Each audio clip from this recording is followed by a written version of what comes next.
Hello everyone, myself Dr. Nagarjuna, consultant neurosurgeon. CT scan కి MRI scan కి differences ఏంటి?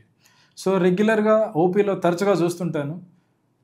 MRI తప్పకుండా అవసరమైన కండిషన్లో పేషెంట్ CT స్కాన్ పట్టుకొని రావడం జరుగుతుంది. కొంతమంది ఎమర్జెన్సీ పేషెంట్కి హెడ్ ఇంజరీ అయి ఉంటుంది, సర్జరీ చేయాలా లేదా అనేది డిసిషన్ తొందరగా తీసుకొని తొందరగా సర్జరీ చేసుకుంటే మంచి అవుట్కమ్ వచ్చే పాసిబిలిటీ ఉన్న టైంలో కొన్ని హాస్పిటల్స్ తెలుసో తెలియక MRI స్కాన్ కోసం 3-4 గంటలు వెయిట్ చేసేసి MRI స్కాన్ దాని ద్వారా రిపోర్టింగ్ కోసం వెయిట్ చేసి ఓవరాల్గా prognosis overall patient outcome bad లెవెల్లో ఎఫెక్ట్ అయ్యే ఛాన్స్ ఉంటుంది. సో దీనిలో కొన్ని బేసిక్ డిఫరెన్సెస్ జనరల్ పబ్లిక్కి అన్ని పేషెంట్స్ కూడా తెలియడం అనేది అవసరం. సో పర్టికులర్గా నెంబర్ 1 విషయం వచ్చేసరికి పేషెంట్ పరిస్థితి ఎమర్జెన్సీయా నాన్ ఎమర్జెన్సీయా, ఏ ఎమర్జెన్సీ ఉన్నా కూడా CT స్కాన్ అనేది బెస్ట్ స్కాన్. కొన్ని విషయాల్లో MRI స్కానే బెటర్గా చూపించే కండిషన్లో కూడా అది ఎమర్జెన్సీ అయినప్పుడు CT scan is the best. For example వచ్చేసరికి బ్రెయిన్లో సబెరెక్నాయిడ్ హిమరేజ్ అంటాం, అంటే ఎన్యూరిజం, రక్తనాళం ఒక బుడగలాగా వచ్చి టక్కున పగిలిపోయేది ఎమర్జెన్సీ. సో దానిలో CT స్కాన్ MRI స్కాన్ చేసుకోవడం బెనిఫిటే, బట్ ఎమర్జెన్సీ కాబట్టి CT స్కాన్ టక్కున చేసుకొని వితిన్ మినిట్స్లో మనం ట్రీట్మెంట్ స్టార్ట్ చేసుకోవడానికి అవకాశం ఉంటుంది. రెండో విషయం వచ్చేసరికి స్ట్రోక్ ఎమర్జెన్సీ కాబట్టి CT స్కాన్ ఫస్ట్. CT స్కాన్లతో మనం ట్రీట్మెంట్ స్టార్ట్ చేశాక ఈవెన్చువల్గా మనం MRI స్కాన్ చేసుకోవచ్చు. సో ఎమర్జెన్సీయా నాన్ ఎమర్జెన్సీ అనేది మొదటిది. రెండోది వచ్చేసరికి డ్యూరేషన్. CT స్కాన్ తక్కువ టైంలో 1 to 2 మినిట్స్లో ఏ ఆర్గాన్కైనా CT స్కాన్ టక్కున చేసేసేయచ్చు, వేరేజ్ MRI చేయడానికి టైం పడుతుంది. మూడో విషయం వచ్చేసరికి రేడియేషన్. CT స్కాన్ అనేది రేడియేషన్తో కూడుకున్న స్కాన్. సో CT స్కాన్ చేసినప్పుడు పేషెంట్కి రేడియేషన్ ఇంజరీ అనేది ఎంతో కొంత ఉంటుంది. మీరు ఎంత ఎక్కువ టైం CT స్కాన్ చేయగలిగితే, ఎంత ఎక్కువ సీక్వెన్సెస్ మనం రన్ చేయగలిగితే అంత ఎక్కువ రేడియేషన్ ఇంజరీ ఉంటుంది. కాబట్టి చిన్నపిల్లల్లో, ప్రెగ్నెంట్ ఉమెన్లో CT స్కాన్ అనేది అవాయిడ్ చేస్తాం. అందుకోసం MRI స్కాన్లో రేడియేషన్ అనేది నిల్. మనం 100 MRI స్కాన్లు చేసినా కూడా 1% రేడియేషన్తో పేషెంట్ ఎఫెక్ట్ అవ్వడం అనేది జరగదు. నెక్స్ట్ వచ్చేసి కాస్ట్. సో CT స్కాన్ అనేది MRIతో కంపేర్ చేస్తే ఆల్మోస్ట్ సగం ప్రైస్లో CT స్కాన్ అయిపోతుంది, వేరేజ్ MRI స్కాన్ అనేది కొంత ఎక్స్పెన్సివ్. టెక్నికల్ విషయాలకు వచ్చేసరికి పర్టికులర్గా మనం న్యూరో సైడ్ మాట్లాడుకుంటే బ్రెయిన్ అండ్ స్పైన్ విషయాల్లో CT స్కాన్కి ఎక్కడ అడ్వాంటేజెస్ ఉన్నాయి, ఎక్కడ డిసడ్వాంటేజెస్ ఉన్నాయి, MRI స్కాన్కి ఎక్కడ అడ్వాంటేజెస్ ఉన్నాయి, ఎక్కడ డిసడ్వాంటేజెస్ ఉన్నాయి. సో ముందుగా CT స్కాన్ విషయానికి వచ్చేసరికి ఎక్కడ ఫ్రాక్చర్ అయినా, అది బ్రెయిన్లో తలకు ఫ్రాక్చర్ అవ్వని, స్పైన్లో ఫ్రాక్చర్ అవ్వని, CVJ రీజన్ అంటాం, బ్రెయిన్కి స్పైన్కి మధ్యలో ఉన్న రీజన్ దగ్గర ఫ్రాక్చర్ అవ్వని, ఎక్కడ ఫ్రాక్చర్ అన్నా CT scan is the best to detect. Okay, MRI స్కాన్లో కూడా ఫ్రాక్చర్ను గుర్తుపట్టగలిగిన CT స్కాన్ అనేది బెటర్ డిలినియేషన్ ఉంటుంది. అంటే మన కెమెరాలో కూడా better quality HD, full HD, 4K అలాగా మనకి బోన్ ఇంజరీలో, ఫ్రాక్చర్లో CT స్కాన్ అనేది ది బెస్ట్. అండ్ ఎక్కడైతే ఎయిర్ ఉంటుందో, సో పర్టికులర్గా మనకు బ్రెయిన్కి తల ఫ్రాక్చర్ అయినప్పుడు బయట నుంచి ఎయిర్ కానీ మన ముక్కులోంచి సైనస్లో ఉన్న ఎయిర్ అనేది బ్రెయిన్ లోపలికి ఎంటర్ అవ్వడం జరుగుతుంది. సో అట్లాంటిది చూసేటానికి CT స్కాన్ బెస్ట్.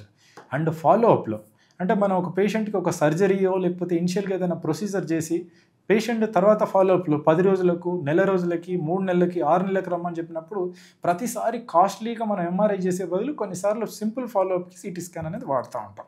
ఎక్కడ CT స్కాన్కి డిసడ్వాంటేజ్ ఉంది? CT స్కాన్ ఏంటి అని అంటే బ్రెయిన్లో ఉన్న సాఫ్ట్ టిష్యూని, స్పైన్లో ఫ్రాక్చర్ని గుర్తుపడుతుంది, కానీ స్పైన్లో డిస్క్ ప్రాబ్లం ఉందా లేదా CT స్కాన్ చెప్పలేదు. స్పైన్లో ఫ్రాక్చర్ని గుర్తుపడుతుంది, స్పైన్లో ఏ లెవెల్ ఇంజరీ అవుతుందనేది చెప్పగలుగుతుంది CT స్కాన్, కానీ ఆ లెవెల్లో వెనకాల ఉన్న వెన్నుఫామ్ ఎఫెక్ట్ అయిందా, క్రష్ అయిందా లేదా అనేది CT స్కాన్ చెప్పలేదు. నెక్స్ట్ బ్రెయిన్కి వచ్చేసరికి బ్రెయిన్లో చిన్న మెదడులో విజువలైజేషన్ అనేది, క్వాలిటీ అనేది CT స్కాన్లో కొంచెం తక్కువ ఉంటుంది. And detailing, soft tissue detailing అంటాం, అంటే బ్రెయిన్ సాఫ్ట్ టిష్యూ మ్యాటర్ ఏదైతే ఉందో దానిలో వచ్చే డిసీజ్ని MRIతో పోలిస్తే CT స్కాన్ గుర్తుపట్టే రేట్ కొంచెం బాగా తక్కువ. పర్టికులర్గా కొన్నిసార్లు 5-6 సెంటీమీటర్ల ట్యూమర్ కూడా, పర్టికులర్గా మెనింజియోమా అనే ట్యూమర్, అది డెన్సిటీ బ్రెయిన్ లాగానే ఉంటుంది ఆ డెన్సిటీ. కాబట్టి చాలాసార్లు CT స్కాన్ నార్మల్గా కనిపిస్తుంది. సబ్ స్టాండర్డ్ సెటప్లో కొంచెం అంటే తక్కువ క్వాలిటీలో స్కాన్స్ చేసేవాళ్ళు కానీ, లేకపోతే ప్రాపర్ రేడియాలజిస్ట్ని ఎక్వైర్ చేసుకునే సెంటర్స్లో చాలాసార్లు మిస్ కూడా కొడుతూ ఉంటారు ఈ కాలంలో కూడా. ఇది CT స్కాన్తో ఉన్న కొంత డిసడ్వాంటేజెస్. సో CT స్కాన్లో అన్ని ఎమర్జెన్సీలో బ్రెయిన్లో రకరకాల ఎమర్జెన్సీ బ్లీడింగ్స్ ఉంటాయి. EDH అని, ఎక్స్ట్రా డ్యూరల్ హెమరేజ్ అని కానీ, సబ్ డ్యూరల్ హెమరేజ్ అని కానీ, సబెరెగ్నాయిడ్ హెమరేజ్ కానీ ఎమర్జెన్సీలో ఉండే అన్ని రకాల బ్లీడింగ్ని సిటీ స్కాన్ ఈజీగా గుర్తుపట్టగలుగుతుంది. ఆ అన్ని కండిషన్స్లో కూడా CT scan the best. MRI scan విషయానికి వచ్చేసరికి ఎంఆర్ఐ స్కాన్ ఎక్కడెక్కడ దాని అడ్వాంటేజ్ ఉంది. బ్రెయిన్ ప్రాపర్ అంటే ఎమర్జెన్సీ కాకుండా ఎలక్టివ్గా ఒక పేషెంట్ హెడేక్తో వచ్చిండు, ఒక పేషెంట్ ఫిట్స్తో వచ్చిండు, ఒక పేషెంట్ మెల్లగా కంటి చూపు తక్కువ అవుతూ వస్తుంది, ఒక పేషెంట్ బ్రెయిన్ నుంచి బయటకు వచ్చే క్రేనియల్ నర్వ్స్ అంటాం, క్రేనియల్ నర్వ్ ఫంక్షన్తో తక్కువ అవుతూ వచ్చిండు, పేషెంట్ బ్రెయిన్ లోపల ఉన్న పిట్యూటరీ గ్లాండ్కి సంబంధించిన ఫంక్షన్స్ అంటే డిస్ఫంక్షన్తో వచ్చిండు, అంటే గ్రోత్ హార్మోన్ ఎక్కువ అవడం లేకపోతే ప్రొలాక్టిన్ ఎక్కువ అవడం. ఇవన్నీ ఎట్లా తెలుస్తుంది అని అంటే పేషెంట్కి నెలలు సరిగ్గా అవ్వకపోవడం, లేకపోతే మొగలలో కూడా బ్రెస్ట్ పెరగడం, లేకపోతే పేషెంట్ సడన్గా మన జైంట్ లాగా అయిపోవడం, వేళ్ళు పెద్దగా ఉబ్బిపోవడం, ఓకే రింగ్ సైజ్ సడన్ ఇంతకుముందు పట్టేది ఇప్పుడు పట్టకపోవడం, అంటే ఇట్లాంటివి ఒక్కొక్క రీజన్కి ఒక సపరేట్ సిమ్టమ్స్ ఉంటాయి. సో పేషెంట్ బ్రెయిన్లో ఏ క్రిటికల్ స్ట్రక్చర్ స్లోగా కానీ ట్యూమర్కి సంబంధించినవి కానీ సాఫ్ట్ టిష్యూకి సంబంధించిన ఏ లీషన్ అయినా కూడా ఎంఆర్ఐ అనేది బెస్ట్గా డిటెక్ట్ చేస్తుంది సిటీ స్కాన్తో కంపేర్ చేస్తే. ఎంఆర్ఐలో డిఫరెంట్ సబ్ డివిజన్స్ ఉన్నాయి, ఓకే అంటే సీక్వెన్సెస్ అంటాం దాన్ని ఎంఆర్ఐలో. సో T1 వెయిటెడ్ ఇమేజింగ్ అని, T2 వెయిటెడ్ ఇమేజింగ్ అని, ఫ్లెయిర్ అని, డిఫ్యూజన్ వెయిటెడ్ ఇమేజింగ్ అని, GRE సీక్వెన్స్ అని, ఎంఆర్ఐ ట్రాక్టోగ్రఫీ అని, ఎంఆర్ఐ కాంట్రాస్ట్ అని డిఫరెంట్ సీక్వెన్సెస్ ఉన్నాయి. దీనిలో ఒక్కొక్క దాంతో పేషెంట్కి ఒక్కొక్క రకమైన అడ్వాంటేజ్ ఉంటుంది. సో ఇవన్నీ తెలిసినప్పుడు మన పేషెంట్కి మనం క్లినికల్గా ఎగ్జామైన్ చేసేసి పేషెంట్ పరీక్షించిన తర్వాత మనం అసలు ఎక్కడ ప్రాబ్లమ్ సస్పెక్ట్ చేస్తున్నాం, బ్రెయిన్లో ఏ రకమైన ప్రాబ్లమ్ సస్పెక్ట్ చేస్తున్నాం, ఏ ఏరియాలో సస్పెక్ట్ చేస్తున్నాం, దానికి ఏ సీక్వెన్స్ మనకు ఖచ్చితంగా అవసరం అనేది మనం చూసుకోవాలి. దాన్ని పర్టికులర్గా మనం అడ్వైజ్ చేయగలగాలి, దాని రిలేటెడ్గా మనం రేడియాలజిస్ట్తో డిస్కస్ చేసుకోగలగాలి, రైట్.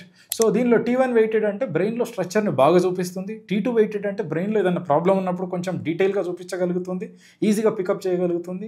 ఫ్లేర్ సీక్వెన్స్ అంటే అసలు బ్రెయిన్లో ట్యూమర్ ఉన్నా, చీమగడ్డ ఉన్నా, చీమగడ్డ ఉన్నా, టీబీ గడ్డ ఉన్నా, లేకపోతే రక్తనాళాల ప్రాబ్లం ఉన్నా, దాని చుట్టూ బ్రెయిన్లో వాపు ఏమైనా వచ్చిందా లేదా అనేది చెప్పగలుగుతుంది.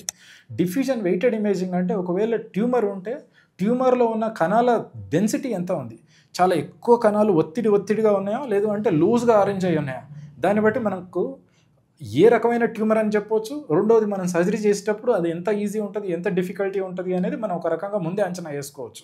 సో ఇట్లా ఒక్కొక్క సీక్వెన్స్ని మనం డీటెయిల్గా మనకు ఐడియా ఉన్నప్పుడు, సో ఒక మాట చెప్తుంటారు కదా, our eyes can see what our brain knows. So ఇవన్నిటిపైన మనకు అవగాహన ఉన్నప్పుడు మాత్రమే మనం పేషెంట్లో కావాల్సిన ఫైండింగ్ని బెటర్గా పికప్ చేయగలుగుతాం, కావాల్సిన స్కాన్ని యాక్యురేట్గా అడ్వైజ్ చేసుకోగలుగుతాం. ఎంఆర్ఐ బ్రెయిన్లో ఇంకా మిగతా స్కాన్స్కి వచ్చేసరికి డిఫ్యూజన్ టెన్సర్ ఇమేజింగ్ అంటాం. సో ట్రాక్టోగ్రఫీ అంటాం. ట్రాక్టోగ్రఫీ అంటే బ్రెయిన్లో ఉన్న వైట్ మ్యాటర్ ఫైబర్స్, అంటే బ్రెయిన్లో పైన ఉన్న సర్ఫేసే కాకుండా దాని లోపల ఉన్న ఒకదాని నుంచి ఇంకొక ఏరియాని కనెక్ట్ చేసే ఫైబర్స్, మన కేబుల్ లాంటి సిస్టమ్స్ ట్యూమర్ ఎఫెక్ట్ అయినప్పుడు ట్యూమర్ ఆ ట్రాక్ట్స్ని తోస్తుందా, లేకపోతే ట్యూమర్ దానిలో మొత్తం ఎంగల్ఫ్ చేసి ఇన్ఫిల్ట్రేట్ చేస్తుందా, దాన్ని బట్టి మనం పేషెంట్కి ముందే చెప్పవచ్చు, మనం ఈ ఏరియాలో ట్యూమర్ని తీసేస్తే ఇంకా ఎక్కువ రిస్క్ అమ్మా, సో ఈ ఏరియా వరకు తీయొచ్చు, ఈ ఏరియా వరకు తీయాల్సిన అవసరం లేదు, లేకపోతే దాన్ని ప్రిజర్వ్ చేయాలంటే ఎట్లాంటి జాగ్రత్తలు తీసుకోవాలి అనేది మనం ముందుగా ప్లాన్ చేసుకోవచ్చు. ఇంకొకటి ఎంఆర్ఐలో కాంట్రాస్ట్ సీక్వెన్స్లో ఏంది అని అంటే మనం ఒక ఇంజెక్షన్ ఇవ్వడం వల్ల ఆ కాంట్రాస్ట్ ఇంజెక్షన్ అనేది ట్యూమర్లో అక్యుములేట్ అవుతుంది. సో దానివల్ల ట్యూమర్ ఏ గ్రేడ్ అనేది కూడా మనం చెప్పుకోగలుగుతాం. సో బ్రెయిన్ ట్యూమర్లో ప్రధానంగా గ్రేడ్ 1 to గ్రేడ్ 4 ఉంటాయి. ఈ 1, 2, 3, 4లో సుమారుగా ఏ గ్రేడ్ అనేది మనం ముందుగానే అంచనా వేసుకోగలుగుతాం. దాన్ని బట్టి లో గ్రేడ్ ట్యూమర్స్, గ్రేడ్ 1, 2 ట్యూమర్స్ అనుకోండి, మనం సర్జరీతోని మనం 100% క్యూర్ చేయొచ్చు. అంటే పేషెంట్కి మనం సర్జరీ చేసి 100% మనం ట్యూమర్ని తీసినామంటే ఫ్యూచర్లో పేషెంట్కి ఏ రకమైన రేడియోథెరపీ, కీమోథెరపీ అవసరం లేకుండా జీవితాంతం పేషెంట్ ట్యూమర్ ఫ్రీగా బతికేసేయచ్చు. లేదు patient high grade tumour critical ఏరియాలో ఇన్వాల్వ్ అయ్యాయి అనుకోండి, మనం ఎంత సర్జరీ చేసినా కూడా వితిన్ 1 year లోపల మళ్ళీ అంతే సైజు కానీ అంతకు మించిన ట్యూమర్ వచ్చే అవకాశం ఉంటుంది.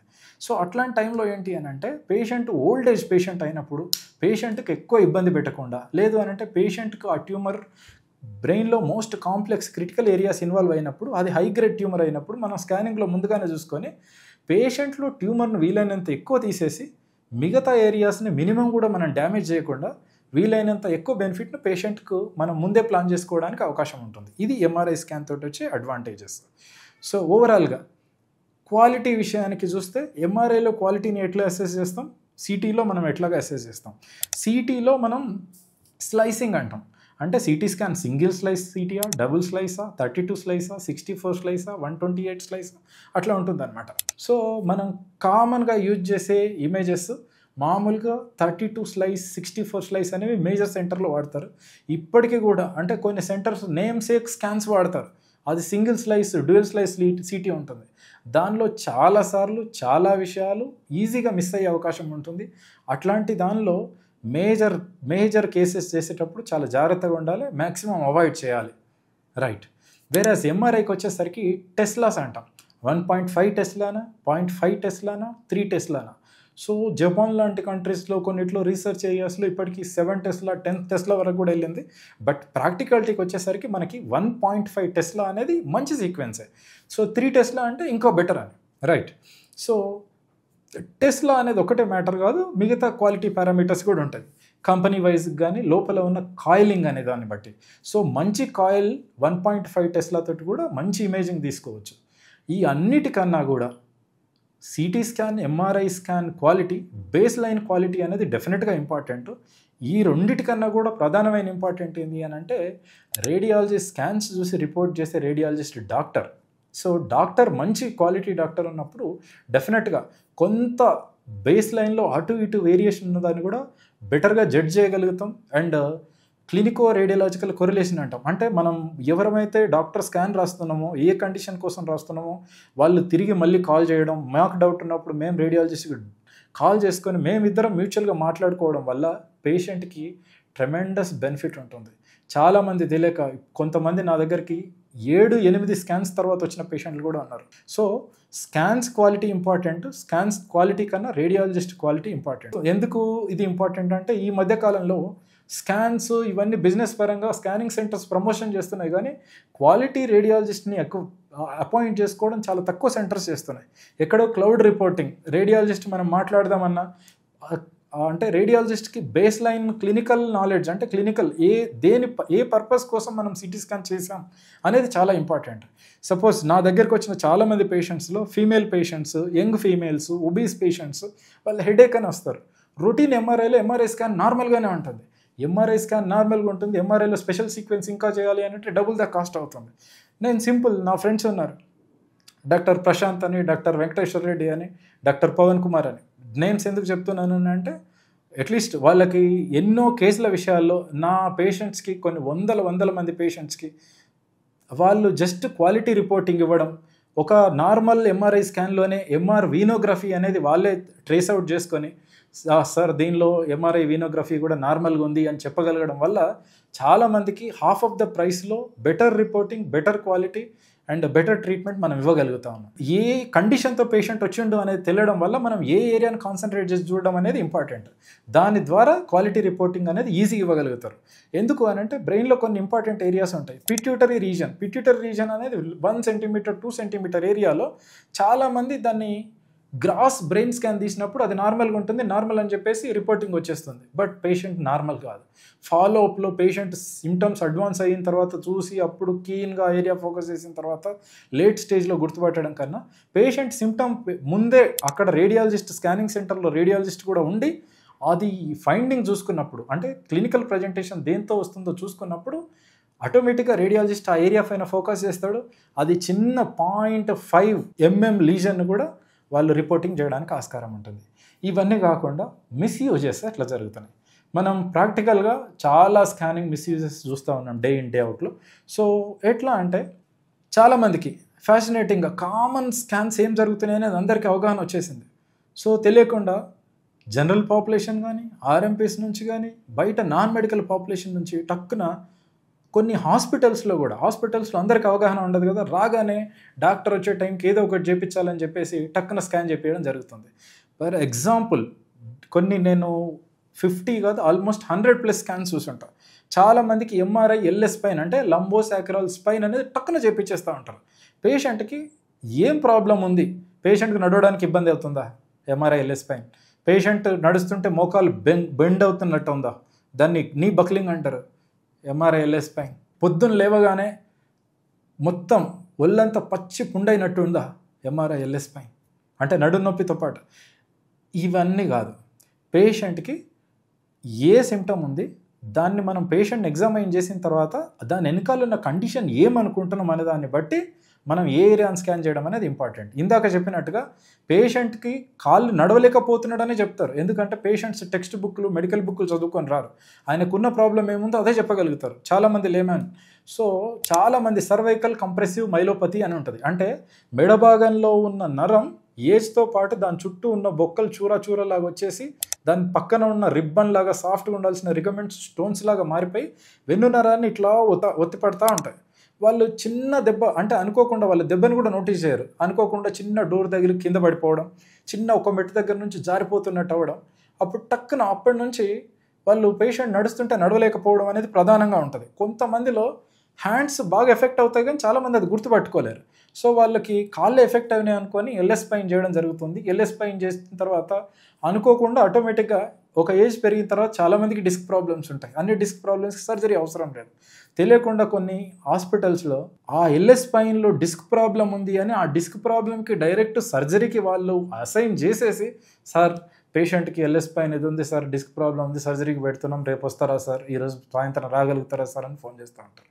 సో అది ఎంత గ్రేవ్ మిస్టేక్ అంటే పేషెంట్ వచ్చిన ప్రాబ్లంకి మనం క్లినికల్గా ఎగ్జామైన్ చేస్తే మనం జస్ట్ రిఫ్లెక్సెస్ టెస్ట్ చేస్తాం. రిఫ్లెక్సెస్ అనేది జస్ట్ ఇట్లా రిఫ్లెక్స్ హ్యామర్తో టెస్ట్ చేయగానే మనకు అర్థమైపోతుంది ఇది యూఎంఎన్ లీజన్ అని, అంటే స్పైన్లో పైన భాగంలో ఉన్న లీజన్.